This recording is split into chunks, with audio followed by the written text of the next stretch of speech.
Bonsoir à tous, bienvenue dans Voyage au bout de la nuit sur C8, j'espère que vous allez bien.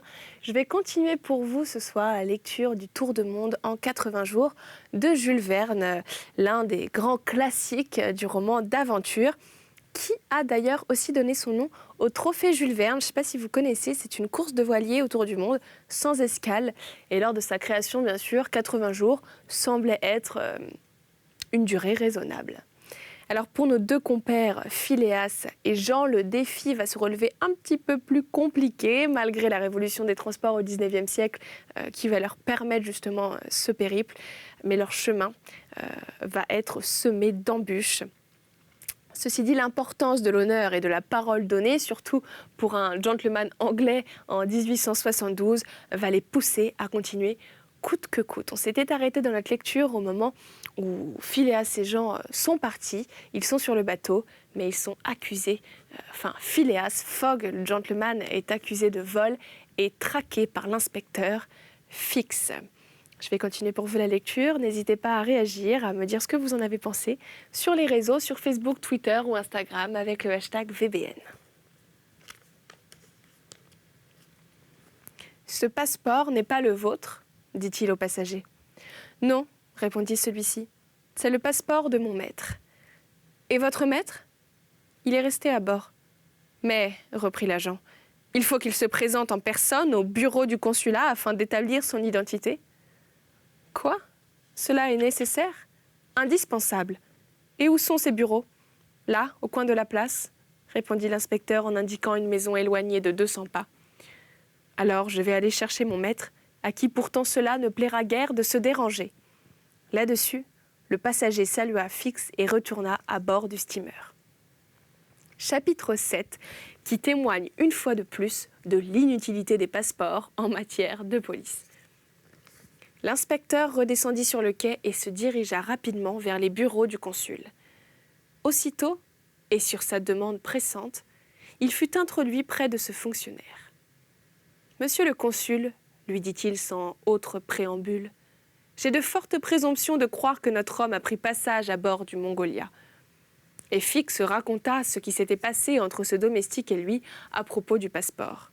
« Bien, monsieur Fix, répondit le consul, je ne serais pas fâché de voir la figure de ce coquin. Mais peut-être ne se présentera-t-il pas à mon bureau, s'il est ce que vous supposez. Un voleur n'aime pas à laisser derrière lui des traces de son passage. Et d'ailleurs, la formalité des passeports n'est plus obligatoire. »« Monsieur le consul, répondit l'agent, et si c'est un homme fort comme on doit penser, il viendra. » Faire viser son passeport ? Oui. Les passeports ne servent jamais qu'à gêner les honnêtes gens et à favoriser la fuite des coquins. Je vous affirme que celui-ci sera en règle, mais j'espère bien que vous ne le viserez pas. Et pourquoi pas ?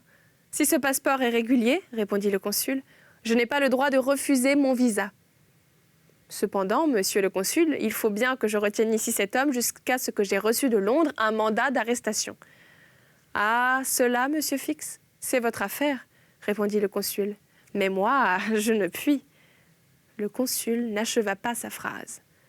En ce moment, on frappait à la porte de son cabinet, et le garçon de bureau introduisit 2 étrangers, dont l'un était précisément ce domestique qui s'était entretenu avec le détective. C'étaient en effet le maître et le serviteur. Le maître présenta son passeport, en priant laconiquement le consul de vouloir bien y apposer son visa. Celui-ci prit le passeport et le lut attentivement, tandis que Fix, dans un coin du cabinet, observait ou plutôt dévorait l'étranger des yeux. Quand le consul eut achevé sa lecture, « Vous êtes Phileas Fogg, esquire ?» demanda-t-il. « Oui, monsieur, » répondit le gentleman.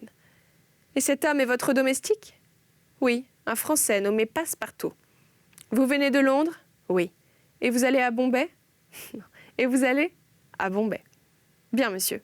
Vous savez que cette formalité du visa est inutile et que nous n'exigeons plus la présentation du passeport. »« Je le sais, monsieur, » répondit Phileas Fogg. « Mais je désire constater par votre visa mon passage à Suez. »« Soit, monsieur. » Et le consul, ayant signé et daté le passeport, y apposa son cachet. Monsieur Fogg acquitta les droits de visa et, après avoir froidement salué, il sortit, suivi de son domestique. « Eh bien ?» demanda l'inspecteur. Eh bien, répondit le consul, il a l'air d'un parfait honnête homme. Possible, répondit Fix, mais ce n'est point ce dont il s'agit. Trouvez-vous, monsieur le consul, que ce flegmatique gentleman ressemble trait pour trait au voleur dont j'ai reçu le signalement? J'en conviens. Mais vous savez, tous les signalements, j'en aurais le cœur net, répondit Fix. Le domestique me paraît être moins indéchiffrable que le maître. De plus, c'est un Français qui ne pourra se retenir de parler. À bientôt, monsieur le consul. Cela dit, l'agent sortit et se mit à la recherche de Passepartout. Cependant, M. Fogg, en quittant la maison consulaire, s'était dirigé vers le quai. Là, il donna quelques ordres à son domestique. Puis il s'embarqua dans un canot, revint à bord du Mongolia et rentra dans sa cabine. Il prit alors son carnet qui portait les notes suivantes. Quitter Londres, mercredi 2 octobre, 8h45 soir. Arrivé à Paris, jeudi 3 octobre, 7h20 matin. Quitter Paris, jeudi, 8h40 matin. Arrivé par le Mont-Cenis à Turin, vendredi 4 octobre, 6h33 matin. Quitter Turin, vendredi 7h20 matin. Arrivé à Brindisi, samedi 5 octobre, 4h au soir. Embarqué sur le Mongolia, samedi 5h soir. Arrivé à Suez, mercredi 9 octobre, 11h matin. Total des heures dépensées, 158,5, soit en jour, 6 jours et demi. M. Fogg inscrivit ces dates dans un itinéraire disposé par colonne qui indiquait, depuis le 2 octobre jusqu'au 21 décembre, le mois, le quantième, le jour, les arrivées réglementaires et les arrivées effectives en chaque point principal, Paris, Brindisi, Suez, Bombay, Calcutta, Singapour, Hong Kong, Yokohama, San Francisco, New York, Liverpool, Londres, et qui permettait de chiffrer le gain obtenu ou la perte éprouvée à chaque endroit du parcours. Ce méthodique itinéraire tenait ainsi compte de tout, et M. Fogg savait toujours s'il était en avance ou en retard.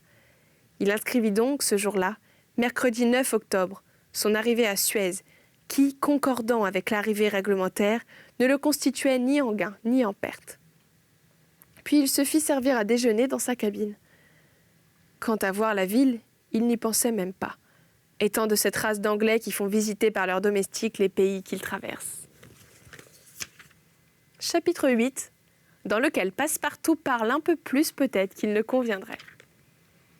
Fix avait un peu d'instant rejoint sur le quai Passepartout, qui flânait et regardait, ne se croyant pas, lui, obligé à ne point voir. « Eh bien, mon ami, lui dit Fix en l'abordant, votre passeport est-il visé ?»« Ah, c'est vous, répondit le Français. Bien obligé, nous sommes parfaitement en règle. Et vous regardez le pays ?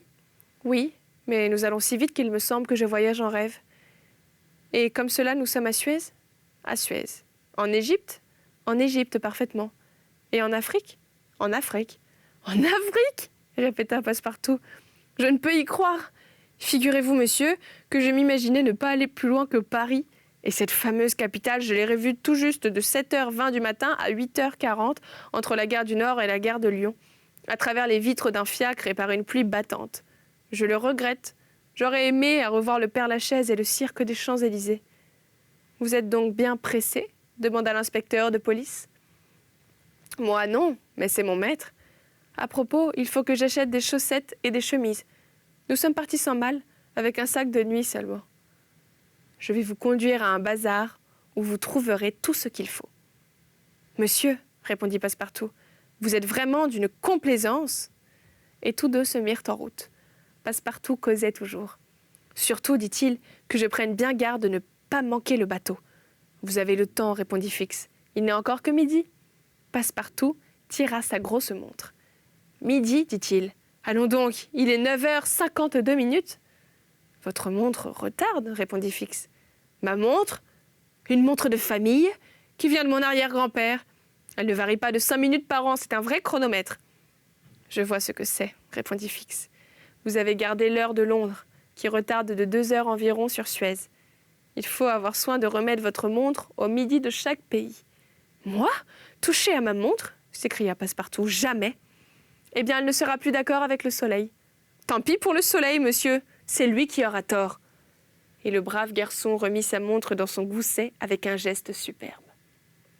Quelques instants après, Fix lui disait « Vous avez donc quitté Londres précipitamment ?»« Je le crois bien. Mercredi dernier, à 8 heures du soir, contre toutes ses habitudes, Monsieur Fogg revint de son cercle et 3/4 d'heure après, nous étions partis. Mais où va-t-il donc, votre maître? Devant lui, toujours, il fait le tour du monde. Le tour du monde? S'écria Fix. Oui, en 80 jours. Un pari, dit-il. Mais entre nous, je n'en crois rien. Cela n'aurait pas le sens commun. Il y a autre chose.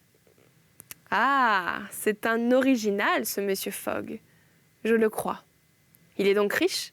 Évidemment, et il emporte une jolie somme avec lui, en banque-notes toute neuve. Et il n'épargne pas l'argent en route.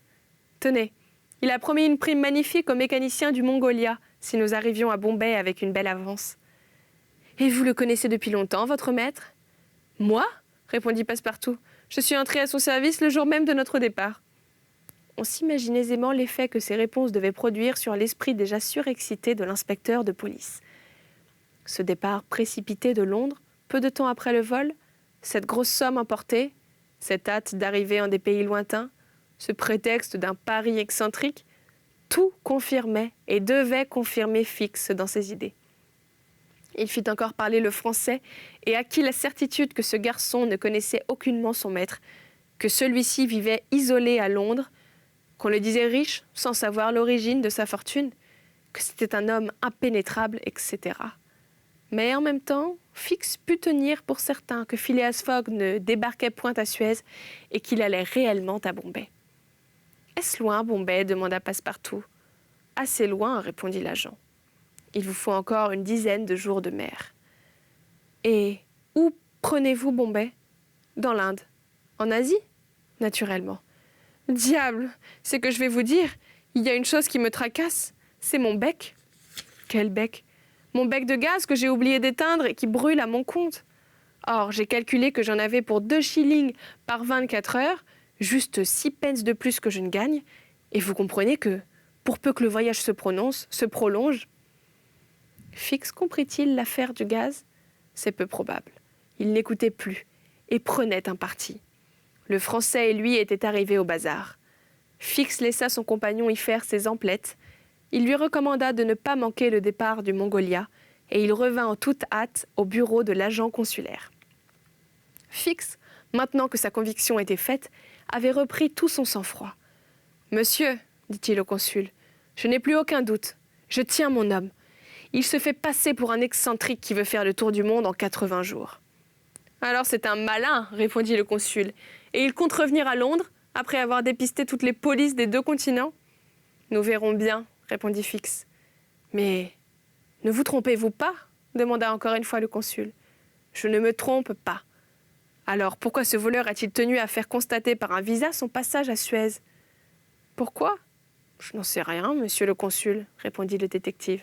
Mais écoutez-moi. Et en quelques mots, il rapporta les points saillants de sa conversation avec le domestique du dit Fogg. En effet, dit le consul, toutes les présomptions sont contre cet homme. Et qu'allez-vous faire?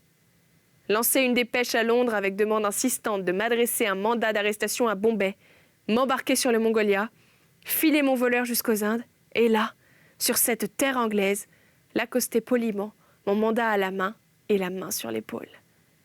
Ces paroles prononcées froidement, l'agent prit congé du consul et se rendit au bureau télégraphique. De là, il lança au directeur de la police métropolitaine cette dépêche que l'on connaît. Un quart d'heure plus tard, Fix, son léger bagage à la main, bien muni d'argent, d'ailleurs, s'embarquait à bord du Mongolia, et bientôt le rapide steamer filait à toute vapeur sur les eaux de la mer Rouge. Chapitre 9, où la mer Rouge et la mer des Indes se montrent propices au dessein de Phileas Fogg. La distance entre Suez et Aden est exactement de 1310 milles, et le cahier des charges de la compagnie alloue à ses paquebots un laps de temps de 138 heures pour la franchir.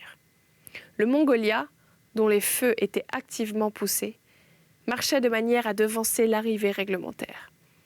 La plupart des passagers embarqués à Brindisi avaient presque tous l'Inde pour destination. Les uns se rendaient à Bombay, les autres à Calcutta, mais via Bombay, car depuis qu'un certain chemin de fer traverse dans toute sa largeur la péninsule indienne, il n'est plus nécessaire de doubler la pointe de Ceylan. Parmi ces passagers du Mongolia, On comptait divers fonctionnaires civils et des officiers de tout grade. De ceux-ci, les uns appartenaient à l'armée britannique proprement dite, les autres commandaient les troupes indigènes de Sipay, tous chèrement appointés, même à présent que le gouvernement s'est substitué aux droits et aux charges de l'ancienne Compagnie des Indes. Sous-lieutenant à 7 000 francs, brigadier à 60 000, généraux à 100 000. On vivait donc bien à bord du Mongolia, dans cette société de fonctionnaires, auxquels se mêlaient quelques jeunes Anglais qui, le million en poche, allaient fonder au loin des comptoirs de commerce. Le purser, l'homme de confiance de la compagnie, l'égal du capitaine à bord, faisait somptueusement les choses. Au déjeuner du matin, au lunch de 2 heures, au dîner de 5h30, au souper de 8 heures, les tables pliaient sous les plats de viande fraîche et les entremets fournis par la boucherie et les offices du paquebot. Les passagères, il y en avait quelques-unes, changeaient de toilette 2 fois par jour. On faisait de la musique, on dansait même, quand la mer le permettait. Mais la mer Rouge est fort capricieuse et trop souvent mauvaise, comme tous ces golfes étroits et longs. Quand le vent soufflait soit de la côte d'Asie, soit de la côte d'Afrique, le Mongolia, long fuseau à hélice, pris par le travers, roulait épouvantablement. Les dames disparaissaient alors. Les pianos se taisaient, chant et danse cessaient à la fois. Et pourtant, malgré la rafale, malgré la houle, le paquebot, poussé par sa puissante machine, courait sans retard vers le détroit de Bab et Mandeb. Que faisait Phileas Fogg pendant ce temps ? On pourrait croire que, toujours inquiet et anxieux, il se préoccupait des changements de vent nuisibles à la marche du navire, des mouvements désordonnés de la houle qui risquaient d'occasionner un accident à la machine, enfin de toutes les avaries possibles qui, en obligeant le Mongolia à relâcher dans quelque port, auraient compromis son voyage. Aucunement, ou tout au moins, si ce gentleman songeait à ces éventualités, il n'en laissait rien paraître. C'était toujours l'homme impassible, le membre imperturbable du Reform Club, qu'aucun incident ou accident ne pouvait surprendre. Il ne paraissait pas plus ému que les chronomètres du bord. On le voyait rarement sur le pont. Il s'inquiétait peu d'observer cette mer Rouge, si féconde en souvenirs, ce théâtre des premières scènes historiques de l'humanité. Il ne venait pas reconnaître les curieuses villes semées sur ses bords et dont la pittoresque silhouette se découpait quelquefois à l'horizon. Il ne rêvait même pas aux dangers de ce golfe arabique, dont les anciens historiens Strabon, Arrien, Artémidore et Drisy ont toujours parlé avec épouvante, et sur lequel les navigateurs ne se hasardaient jamais autrefois sans avoir consacré leur voyage par des sacrifices propitiatoires. Que faisait donc cet original, emprisonné dans le Mongolia ? D'abord, il faisait ses 4 repas par jour, sans que jamais ni roulis ni tangage puissent détraquer une machine si merveilleusement organisée. Puis il jouait au whist. Oui, il avait rencontré des partenaires aussi enragés que lui. Un collecteur de taxes qui se rendait à son poste à Goa, un ministre, le révérend Decimus Smith, retournant à Bombay, et un brigadier général de l'armée anglaise qui rejoignait son corps à Bénarès. Ces 3 passagers avaient pour le whist la même passion que M. Fogg, et ils jouaient pendant des heures entières, non moins silencieusement que lui. Quant à Passepartout, le mal de mer n'avait aucune prise sur lui. Il occupait une cabine à l'avant et mangeait, lui aussi, consciencieusement. Il faut dire que, décidément, ce voyage, fait dans ces conditions, ne lui déplaisait plus. Il en prenait son parti. Bien nourri, bien logé, il voyait du pays, et d'ailleurs, il s'affirmait à lui-même que toute cette fantaisie finirait à Bombay. Voilà, c'est sur ces mots que s'achève cette édition de Voyage au bout de la nuit. C'était Le Tour du monde en 80 jours de Jules Verne. J'espère que vous avez apprécié cette lecture. N'hésitez pas à retrouver les autres en replay. Et puis surtout, à rester avec moi, car je ne vais pas m'arrêter là. Je continuerai cette lecture. Je vous retrouve très vite pour une prochaine émission et de prochaines aventures littéraires. Je vous souhaite une bonne soirée, une bonne nuit ou une bonne journée pour ceux qui se lèvent.